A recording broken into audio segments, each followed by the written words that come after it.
जय हिंद दोस्तों, स्वागत है आप सभी को आपके अपने परिवार इंडिया स्टडी पॉइंट में। साथियों, एसएससी जीडी परीक्षा में लगातार जो आपके हर बार हर शिफ्टों में जो सवाल पूछे गए हैं टीसीएस के द्वारा, पिछले 10 से 15 सालों से जितने भी क्वेश्चन आपके लगातार जीके और जीएस और हिंदी का जो प्रश्न पूछे जा रहे हैं, उन सारे सवालों का निचोड़ संग्रह करेंगे छोटी सी क्लास में।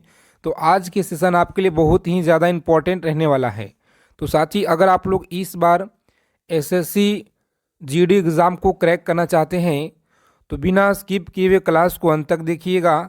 जो आपका 4 फरवरी से एग्ज़ाम शुरू है 25 फरवरी तक, ठीक है। तो सभी साथी चलिए क्लास को आप लोग फटाफट से लाइक कर दीजिए, और जितने लोग क्लास में पहली बार विजिट किए हैं तो साथियों चैनल को सब्सक्राइब कर लीजिएगा, और बगल में एक बेल आइकन प्रेस करके ऑल पे ज़रूर आप लोग सभी साथी सेव कर लेंगे।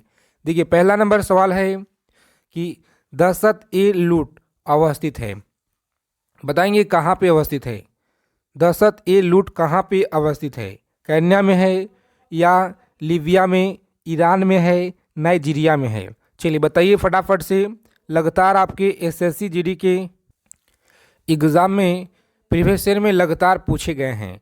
उन्हीं सारे सवालों को हम लोग देखेंगे जो आपके हर साल हर शिफ्ट में बार बार पूछे जाते हैं जी। चलिए सभी साथी अच्छे से ध्यानपूर्वक याद रखिए। कहाँ पे राइट आंसर है सी ऑप्शन, ईरान। आप लोग याद रखिएगा, ईरान में अवस्थित है, याद रखेंगे। चलिए देखिए, अगला क्वेश्चन पूछा गया है कि राष्ट्रीय मानवाधिकार आयोग में सदस्यों की संख्या कितना होती है? राष्ट्रीय मानवाधिकार आयोग में सदस्यों की संख्या कितना होती है? तो याद रखेंगे आप लोग, सही आंसर है ऑप्शन नंबर ए, 5। आप लोग याद रखेंगे कितना होता है जी, तो 5 आप लोग याद रखिएगा। चलिए नेक्स्ट क्वेश्चन देखिए, पूछा गया आपके परीक्षा में, सभी लोग याद रखिएगा और कॉपी पेन लेकर आप लोग लिख लीजिए सभी सवालों को, क्योंकि आपके कोई सा भी शिफ्ट हो, चाहे फर्स्ट शिफ्ट हो या सेकेंड शिफ्ट हो या थर्ड शिफ्ट हो, आपके शिफ्ट में क्वेश्चन साथी यहीं से मिलेंगे और इसी क्लास से आपको मिलेंगे। मौलिक अधिकार क्या है? बताइए, मौलिक अधिकार क्या है? तो याद रखेंगे आप लोग, वाद्य योग है। क्या है जी? वाद्य योग। आप लोग याद रखिएगा, पूछा गया है। आगे देखेंगे, अगला प्रश्न है जो लगातार आपके परीक्षा में बार बार पूछे गए हैं, सभी को याद रखना है। लोकपाल संस्था के सृजन की जो अनुशंसा है सर्वप्रथम किसके द्वारा की गई थी? लोकपाल संस्था की सृजन की जो अनुशंसा है सर्वप्रथम किसके द्वारा किया गया था? तो याद रखेंगे आप लोग, सही आंसर है प्रशासनिक सुधार आयोग के द्वारा। बी ऑप्शन में आपका सही आंसर दिया गया है, तो बी ऑप्शन को लॉक करेंगे और नेक्स्ट आगे बढ़ेंगे। जितना कम समय में ज़्यादा से ज़्यादा हम लोग चीज़ों का कवर करेंगे, जो आपके जितने भी प्रीवियस ईयर में लगातार पूछे गए सवाल सबसे ज़्यादा बार। याद रखिएगा, निम्नलिखित में से कौन सा भारतीय क्षेत्र भूटान के साथ सीमा नहीं बनाता है? बताएंगे। आगे चलने से पहले क्लास को आप लोग लाइक कर देंगे जी। सभी साथी फटाफट से क्लास को लाइक कर दीजिए, जितने लोग क्लास में जुड़ चुके हैं। एक बार आप लोग सेशन को लाइक कीजिए। इसके बाद यहाँ पे देखेंगे हम लोग, देखिए पूछा गया है कि कौन सा भारतीय क्षेत्र है जो भूटान के साथ सीमा नहीं बांटता है? क्या बिहार है या असम है, सिक्किम है, अरुणाचल प्रदेश है? यह सवाल आपके परीक्षा में बार बार पूछे गए हैं और इस बार भी आपके प्रत्येक शिफ्ट में मिलेंगे जी, ठीक है। सीमाएं से याद रखिएगा, ठीक है। सीमाएं से आपको हर एक शिफ्ट में मिलेंगे सवाल, तो अच्छे से आप लोग पढ़ कर जाइएगा। याद रखेंगे, सही आंसर है बिहार। बिहार आप लोग याद रखेंगे। देखिए, अगला प्रश्न पूछा गया है कि भारत में बेरोजगारी से संबंधित मुद्दों का अध्ययन किया जाता है। रोजाना क्लास में जुड़ेंगे। अगर आपको जीके और जीएस और हिंदी में स्कोर 20 में से 20 अगर करना है तो याद रखिएगा आप लोग, सही आंसर यहाँ पे लॉक करेंगे option number A. A option रहेगा इस क्वेश्चन का राइट आंसर। आगे देखेंगे, पूछा गया है आपके एग्ज़ाम में कि नरेगा जो है को मनरेगा जो नाम बदल करके यह कब कर दिया गया? चलिए 7 नंबर सवाल है आपकी स्क्रीन पे जी। नरेगा आप लोग जानते होंगे, जिसका अब नाम जो है बदल के क्या किया गया है, तो मनरेगा कर दिया गया है। यहाँ पे दिया गया है 4 विकल्प, बताइए आप लोग। तो सही आंसर आपको याद रखना है ऑप्शन नंबर ए, आप लोग बता रहे हैं बिल्कुल सही आंसर है। ए ऑप्शन को लॉक करेंगे और आगे बढ़ेंगे। चलिए देखिए अगला क्वेश्चन पूछा गया है 8 नंबर सवाल आपकी स्क्रीन पे। मौद्रिक नीति का जो निर्माण है भारत में कौन करता है? मौद्रिक नीति का निर्माण भारत में कौन करता है? तो आप सभी लोग याद रखेंगे आरबीआई कौन करता है? आरबीआई आप लोग याद रखेंगे, आरबीआई सभी लोग याद रखिएगा। चलिए देखिए पूछा गया आपके एग्जाम में कि आर.एन. मल्होत्रा कमेटी निम्न में से किससे संबंधित है? आर.एन. मल्होत्रा कमेटी जो है किससे संबंधित है बताएंगे। सही आंसर आपको याद रखना है साथी बीमा क्षेत्र से, बीमा क्षेत्र से आप लोग याद रखेंगे। और क्लास का जो पीडीएफ है टेलीग्राम चैनल या व्हाट्सएप चैनल को आप लोग ज्वाइन कर लीजिएगा, जिसका लिंक आपको नीचे डिस्क्रिप्शन में दिया गया है। देखिए हिंदू वृद्धि दर किसी वृद्धि दर से जो है संबंधित है बताएंगे आप लोग। हिंदू वृद्धि दर जो है किसी वृद्धि दर से संबंधित है, तो याद रखेंगे राइट आंसर है बी ऑप्शन, राष्ट्रीय आय। आप लोग याद रखिएगा जी। जितने साथी क्लास में पहली बार विजिट किए हैं तो प्यारे साथियों आप लोग प्लीज़ चैनल को सब्सक्राइब कर लीजिएगा और बगल में बेल आइकन प्रेस करके ऑल पे ज़रूर आप लोग सेव कर लेंगे, ताकि एसएससी जीडी से जुड़ी हर एक जानकारी आपको सबसे पहले मिले। देखिए निम्न में से कौन सा डीडीटी से संबंध में सत्य है? तो याद रखेंगे डीडीटी में संबंध में सत्य है। राइट आंसर आप लोग याद रखेंगे यहाँ पे बी ऑप्शन जो दिया गया है बिल्कुल राइट आंसर है जी। बी ऑप्शन को लॉक करेंगे और आगे बढ़ेंगे। चलिए बताएंगे आप लोग 12 नंबर सवाल पूछा गया है कि निम्नलिखित में से क्या जल से होकर जल से हल्का क्या है? मैग्नीज है, सोडियम, एल्युमिनियम है या मैग्नीशियम है? 4 विकल्प दिए गए हैं आपके, बताइए आप लोग फटाफट से राइट आंसर क्या रहेगा। लगातार आपके एग्ज़ाम में पूछे गए हैं एसएससी जीडी की परीक्षा में, तो आप लोग याद रखिएगा। यहाँ पे सही आंसर है ऑप्शन नंबर ए, सोडियम जो है जल से हल्का होता है। याद रखिएगा सोडियम जल से हल्का होता है।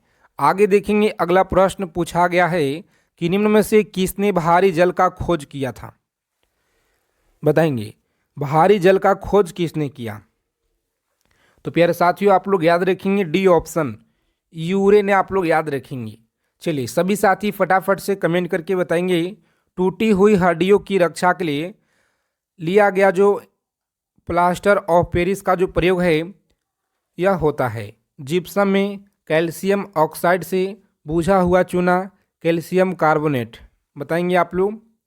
4 विकल्प दिए गए हैं और यह सवाल आपके लिए बहुत ही ज़्यादा इम्पोर्टेंट है, क्योंकि एसएससी के द्वारा लगातार आपके परीक्षा में बार बार पूछे जा रहे हैं। तो याद रखिएगा आप लोग। सही आंसर है जिप्सम, जिप्सम आप लोग याद रखेंगे साथी, राइट आंसर है ए ऑप्शन। चलिए आगे देखेंगे सभी साथी क्लास को अंत तक देखेंगे। अगर आपको इस बार सिलेक्शन लेना है, एक सीट पक्का करना है, तो देखिए पूछा गया है कि एक कार बैटरी में प्रयुक्त विद्युत अपघटन होता है वह क्या कहलाता है? तो अच्छे से आप लोग याद रखिएगा सल्फ्यूरिक अम्ल कहलाता है। क्या? सल्फ्यूरिक अम्ल आप लोग याद रखिएगा। और साथ ही आपको बता दें कि जो पिछले बार तैयारी कराए थे मात्र 19 मिनट का वीडियो से प्रत्येक शिफ्ट में सवाल पूछे गए थे। तो अगर आप लोग उस वीडियो को नहीं देखे हैं तो लिंक आपको डिस्क्रिप्शन में दे देंगे। यह चैनल का सबसे पॉपुलर वीडियो है, एक बार आप लोग पूरा देखिएगा और एक एक सवालों को लिख लीजिएगा। आपके पेपर में इस बार भी धमाका मचाने वाला है जी। याद रखेंगे एंजाइम मूलत क्या है? याद रखिएगा एंजाइम मूलत क्या है? तो याद रखेंगे शर्करा है या प्रोटीन है, वसा है, विटामिन है। तो याद रखिएगा प्रोटीन है। क्या होगा? प्रोटीन आप लोग याद रखिएगा। चलिए आगे देखेंगे अगला सवाल पूछा गया है कि शरीर का जो तापमान है यह नियंत्रित होता है। शरीर का जो तापमान है नियंत्रित होता है। सही आंसर आपको बताना है डी ऑप्शन रहेगा इस क्वेश्चन का राइट आंसर। तो डी ऑप्शन को लॉक करेंगे और हम लोग आगे बढ़ेंगे। जितना कम समय में जितना हो सके ज़्यादा से ज़्यादा हम लोग रिवीजन करेंगे। यूरिया जो है किस में संश्लेषित होता है? बताएंगे यूरिया किसमें संश्लेषित होता है? तो याद रखेंगे आप लोग, सही आंसर है सी ऑप्शन को लॉक करेंगे, यकृत में होता है। यकृत आप लोग याद रखिएगा। और पीताम्बरी जो है, पीताम्बरी एक प्रजाति है। बताइए आप लोग, राइट आंसर याद रखेंगे यहाँ पे साथी सरसों का, जो ए ऑप्शन में आपको सही आंसर दिया गया है। अभी तक अगर आपने क्लास को लाइक नहीं किए हैं तो सभी लोग क्लास को पहले लाइक कर दीजिए, क्योंकि आपका एक लाइक से बहुत ही ज़्यादा हमें मोटिवेशन और ऊर्जा प्राप्त होता है आप सभी के लिए, ताकि इससे भी और ज़्यादा से ज़्यादा हो सके जितना मेहनत करके आपको हम प्रीवियस ईयर का सेलेक्टेड क्वेश्चन करा पाएँ। चेचक होने का कारण क्या है? बताइए, चेचक होने का कारण क्या है? तो याद रखेंगे आप लोग, सही आंसर है सी ऑप्शन को लॉक करेंगे और आगे बढ़ेंगे। सी ऑप्शन रहेगा राइट आंसर। आगे देखिए, पूछा गया है कि विद्युत धारा जो है किस उपकरण में नापी जाती है? विद्युत धारा किस उपकरण में नापी जाती है? तो साथियों आप लोग याद रखेंगे यहाँ पे डी ऑप्शन, डी ऑप्शन याद रखेंगे, ए मीटर के द्वारा नापी जाती है। सभी साथी क्लास को अंत तक देखेंगे, एक एक चीज़ों को समझिएगा। देखिए, निम्न में से किन्हें भारत में अंतरिक्ष कार्यक्रम का जनक माना जाता है? बताएंगे, अंतरिक्ष कार्यक्रम का जनक किसे माना जाता है? तो याद रखिएगा आप लोग, सही आंसर है डी ऑप्शन, विक्रम साराभाई को माना जाता है। विक्रम साराभाई आप लोग याद रखिएगा, इन्हें माना जाता है। चलिए सभी साथी फटाफट से कमेंट करिए और बताइए आप लोग राइट आंसर क्या होगा। 23 नंबर सवाल है आपकी स्क्रीन पे जी। अफीम का मुख्य अवयव क्या है? बताएंगे, अफीम का मुख्य अवयव क्या है? तो सभी लोग याद रखिएगा, डी ऑप्शन रहेगा इस क्वेश्चन का राइट आंसर। चलिए आगे देखेंगे, पूछा गया सवाल है आपके एग्जाम में कि ब्रिटिश प्रधानमंत्री विंस्टन चर्चिल ने नोबेल पुरस्कार जीता था। बताएंगे, नोबेल पुरस्कार जीता था। 24 नंबर सवाल है आपकी स्क्रीन पे। तो सभी को याद रखना है, सी ऑप्शन को लॉक करेंगे और आगे बढ़ेंगे। साहित्य के लिए आप लोग याद रखिएगा। चलिए आगे देखेंगे, 25 नंबर प्रश्न पूछा गया है कि निम्न में से कौन सा शास्त्रीय नृत्य अपने वर्तमान स्वरूप में मुगल परंपरा से प्रभावित है? बताएंगे, मुगल परंपरा से प्रभावित है। सही आंसर याद रखेंगे, ए ऑप्शन को लॉक करेंगे, कथक आप लोग याद रखिएगा। चलिए देखेंगे, अगला प्रश्न है कि निम्न में से कौन सा सर्वाधिक घरेलू रासायनिक प्रदूषण का कारण है? तो याद रखेंगे, प्रदूषण का कारण है। सही आंसर आप लोग याद रखिएगा, डी ऑप्शन को लॉक करेंगे और आगे बढ़ेंगे। कोयले का आप लोग याद रखिएगा जी। चलिए आगे देखेंगे, पूछा गया है साथ ही आपकी परीक्षा में कि निम्न में से किस तिथि को अंतर्राष्ट्रीय अहिंसा दिवस मनाया गया? बताइए, किस तिथि को अंतर्राष्ट्रीय अहिंसा दिवस मनाया गया? बहुत ही इम्पोर्टेंट सवाल है आपकी परीक्षा की दृष्टि से और लगातार आपके एग्जाम में बार बार पूछे जाते हैं। तो सभी लोग याद रखिएगा, यहाँ पे राइट आंसर है सी ऑप्शन को लॉक करेंगे यहाँ पे और आगे बढ़ेंगे। 2 अक्टूबर को आप लोग याद रखिएगा। चलिए आगे देखेंगे, द ओपिनियन ट्रॉफी नामक उपन्यास के लेखक कौन हैं? बताइए, द ओपिनियन ट्रॉफी नामक उपन्यास के लेखक कौन हैं? तो सभी को याद रखना है पे, सही आंसर आपको बताना है जी। लॉक करेंगे option number A, A option आप लोग याद रखेंगे, सही आंसर है। चलिए आगे देखेंगे, अगला सवाल पूछा गया है, यूनेस्को के विश्व पुस्तक दिवस 2023 का थीम क्या है? तो इसका आंसर आप सभी को कमेंट करके बताना है। देखते हैं कितने साथी लोग सही आंसर दे पाते हैं। 30 नंबर प्रश्न पूछा गया है, यूरोपीय संघ में पहले खुले तौर पे समलैंगिक राष्ट्र प्रमुख कौन बनाते हैं? कौन बने हैं? तो याद रखेंगे, समलैंगिक राष्ट्र प्रमुख कौन बने हैं? बताइए आप सभी। राइट आंसर है ऑप्शन नंबर सी ऑप्शन को लॉक करेंगे और आगे बढ़ेंगे। सी ऑप्शन याद रखिएगा। अंतर्राष्ट्रीय एवरेस्ट दिवस 2023 का तिथि कब मनाया गया है? किस तिथि को मनाया गया था? तो याद रखिएगा आप लोग, 29 मई को जी। कब मनाया गया था? 29 मई आप लोग याद रखिएगा, बिल्कुल राइट आंसर है।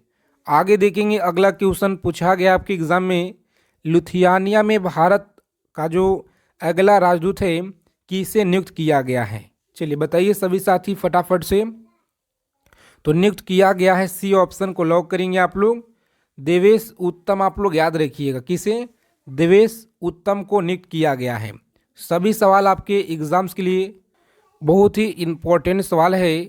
देखिए अगला क्वेश्चन यहाँ पे कि भारत में कौन सी मिट्टी सर्वाधिक है जी? तो कौन सा मिट्टी भारत में सर्वाधिक है? याद रखिएगा आप लोग, सही आंसर आप सभी को बताना है यहाँ पे। याद रखिएगा ऑप्शन नंबर ए आप लोग याद रखेंगे। चलिए आगे देखेंगे, अगला प्रश्न पूछा गया आपके एग्जाम में, सभी को याद रखना है कि हीराकुंड जल विद्युत परियोजना किस नदी पर स्थित है? हीराकुंड जल विद्युत परियोजना किस नदी पर है? तो सी ऑप्शन को लॉक करेंगे, महानदी पे। कहाँ? महानदी। आप लोग याद रखिएगा अच्छे से। चलिए आगे देखेंगे, अगला प्रश्न पूछा गया है कि निम्नलिखित में से मध्य प्रदेश का कौन सा शहर सिपहा नदी के तट पर बसा हुआ है? बताएंगे। सिपहा नदी के तट पर उज्जैन बसा हुआ है। कौन? उज्जैन। आप लोग याद रखिएगा, बी ऑप्शन रहेगा इस क्वेश्चन का राइट आंसर। तो बी ऑप्शन को लॉक करेंगे और आगे बढ़ेंगे जी। चलिए सभी साथी क्लास को फटाफट लाइक करके और चैनल को सब्सक्राइब कर लीजिएगा, बगल में बेल आइकन ऑल पे ज़रूर सेव करेंगे। मणिकर्ण गर्म जल स्रोत किस राज्य में है? तो याद रखिएगा हिमाचल प्रदेश में। कहाँ पे? Himachal Pradesh. Option number B रहेगा इस क्वेश्चन का राइट आंसर। चलिए आगे देखेंगे, अगला सवाल पूछा गया है, हरित क्रांति का पिता किसे कहा जाता है? बताइए आप लोग, हरित क्रांति का पिता किसे कहा जाता है? तो याद रखिएगा नॉर्मन बोरलॉन्ग को कहा जाता है, जो ऑप्शन नंबर बी में आपका दिया गया है साथी राइट आंसर। सभी साथी क्लास को बिना स्किप किए अंत तक देखिएगा। अगर आपको इस बार वर्दी लेना है साथी, इस बार सिलेक्शन लेना है, तो आप लोग अच्छे से क्लास को देखिए, याद रखिएगा, चीज़ों को समझने का प्रयास कीजिए। क्षेत्रफल के जो है मामले में निम्नलिखित में से कौन सा देश भारत से बड़ा नहीं है? बताइए। इंडोनेशिया भारत से बड़ा नहीं है जी, याद रखिएगा। चलिए देखिए अगला प्रश्न पूछा गया है आपके एग्जाम में कि निम्नलिखित में से भारत में ही उत्पन्न होने वाली सबसे लंबी नदी कौन सी है? सबसे लंबी नदी की बताना है आपको, तो यह कौन सा है? गंगा नदी। आप लोग याद रखिएगा, जिसका लंबाई कितना है? 2525 किलोमीटर। याद रखेंगे 2525 किलोमीटर। आगे देखिए अगला सवाल पूछा गया है, याद रखेंगे आप लोग कि भारत के संविधान का 73वां संशोधन किससे संबंधित है? तो सी ऑप्शन को लॉक करेंगे, पंचायती राज्य से यह संबंधित है। आगे देखेंगे नागरिकता अधिनियम कब लागू हुआ था? नागरिकता अधिनियम कब लागू किया गया? तो 1955 में जी। कब किया गया? 1955 में। आप लोग याद रखेंगे बी ऑप्शन रहेगा इस क्वेश्चन का राइट आंसर। चलिए देखेंगे अगला सवाल पूछा गया है आपकी परीक्षा में, 10 नंबर सवाल है कि राष्ट्रीय एकता परिषद की जो स्थापना है यह कब किया गया? राष्ट्रीय एकता परिषद की जो स्थापना है यह कब किया गया? तो 1961 में किया गया था, राष्ट्रीय एकता परिषद की स्थापना किया गया। चलिए आगे देखेंगे, अगला प्रश्न पूछा गया है कि निम्नलिखित में से किस राष्ट्रपति का कार्यकाल सबसे कम था? बताएंगे आप लोग। निम्नलिखित में से किस राष्ट्रपति का जो कार्यकाल है सबसे कम था? तो बी ऑप्शन को लॉक करेंगे आप लोग, जाकिर हुसैन। आप लोग याद रखिएगा, क्या होगा? जाकिर हुसैन। आप लोग याद रखेंगे। आगे देखेंगे, पूछा गया है आपके परीक्षा में, सभी को याद रखना है कि राजतरंगिणी में किस इतिहास का वर्णन है? बताएंगे आप लोग। तो कश्मीर। आप लोग याद रखेंगे, इस प्रश्न का सही आंसर है जी। सभी साथी इसी तरह से चीज़ों को याद रखिएगा, आपके पेपर में साथ ही यहाँ से सवाल मिलेंगे जी। द्वितीय बौद्ध संगीत कहाँ आयोजित की गई थी? द्वितीय बौद्ध संगीत का जो आयोजन है यह कहाँ किया गया? तो सी ऑप्शन को लॉक करेंगे, वैशाली में। आप लोग याद रखिएगा। चलिए सभी साथी यहाँ पे याद रखेंगे, पूछा गया सवाल है आपकी परीक्षा में कि निम्नलिखित में से किसे एक रात के नाम से जाना जाता है? तो याद रखेंगे महापद्म नंद को। सभी लोग याद रखिएगा, और जितना कम समय में हो सके हम लोग ज़्यादा से ज़्यादा चीज़ों को रिवीजन करेंगे, क्योंकि समय बहुत ही इम्पोर्टेंट है। आगे देखिए अगला क्वेश्चन है, सिंधु घाटी सभ्यता की प्रमुख विशेषता क्या थी? तो याद रखेंगे आप लोग, सही आंसर है शहरी सभ्यता। क्या होगा? शहरी सभ्यता आप लोग याद रखेंगे, बी ऑप्शन रहेगा राइट आंसर। चलिए देखेंगे अगला प्रश्न पूछा गया है आपके एग्जाम में, सभी को अच्छे से याद रखना है। 16 नंबर सवाल है कि निम्नलिखित में से कौन सी फसल भूमध्य रेखीय फसल है? बताएंगे आप लोग, भूमध्य रेखीय फसल कौन सा है जी?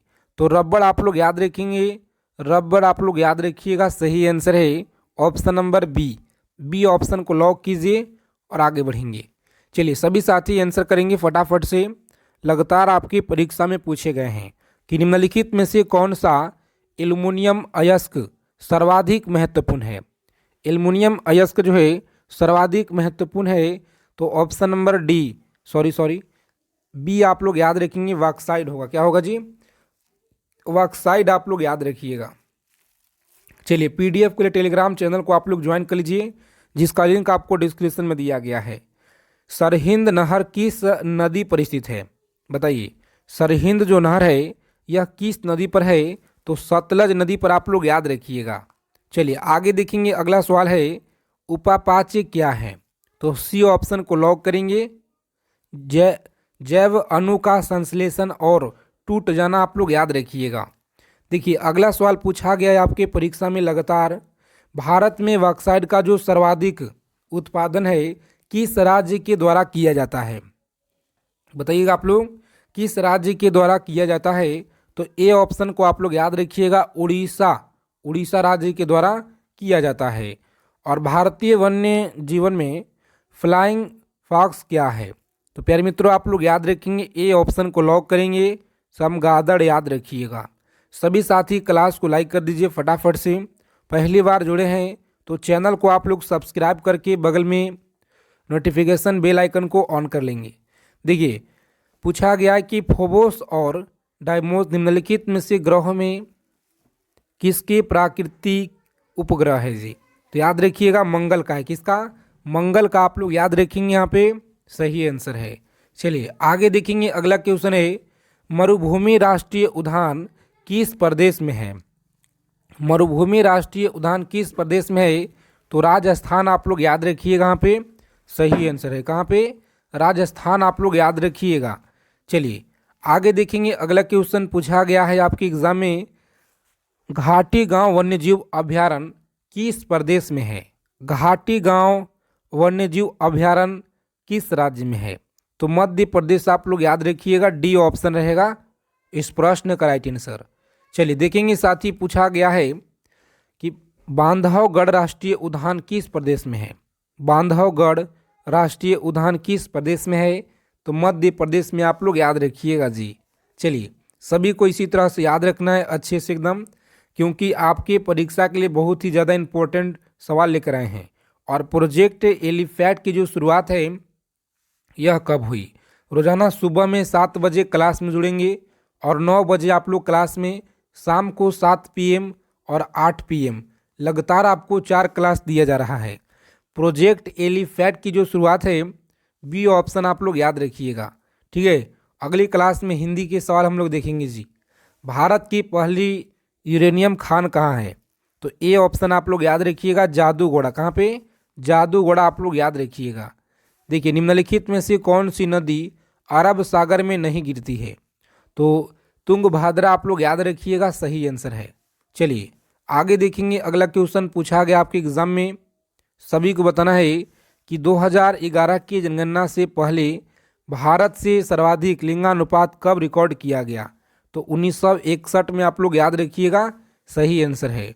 तो चलिए आज की क्लास में इतना ही। क्लास अच्छी लगी क्लास को लाइक कीजिएगा, चैनल को प्लीज़ आप लोग सब्सक्राइब कर लेंगे। मिलते हैं अगले सेशन में अच्छे टॉपिक के साथ।